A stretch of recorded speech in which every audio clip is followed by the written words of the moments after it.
मुंग्यांचे वारूळ. पावसाचे दिवस सुरू होणार होते. मुंग्या नवीन वारूळ तयार करायचा विचार करत होते, कारण त्यांचे जुने वारूळ खराब झाले होते. त्यासाठी सुरुवातीला त्या नवीन जागा शोधू लागतात. खूप मेहनत केल्यावर त्यांना एक जागा मिळते. नंतर त्या सर्व जोरदार कामाला सुरुवात करतात. दिवस रात्र मेहनत केल्यावर त्यांचे नवीन वारूळ तयार होते.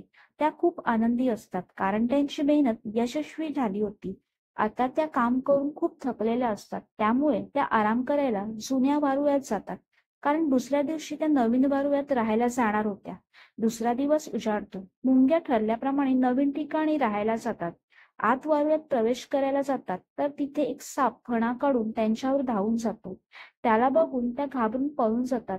त्यांची सर्व मेहनत वाया गेली असते. तो साप त्यांना त्यांच्या नवीन वारुळ्यात येऊन देत नव्हता. त्यामुळे त्या दुःखी होऊन तिथून निघून जातात. नंतर परत नवीन ठिकाणी त्या वारूळ तयार करतात आणि तिथे आनंदाने राहू लागतात. तात्पर्य: कधीही हार मानू नये. Thank you.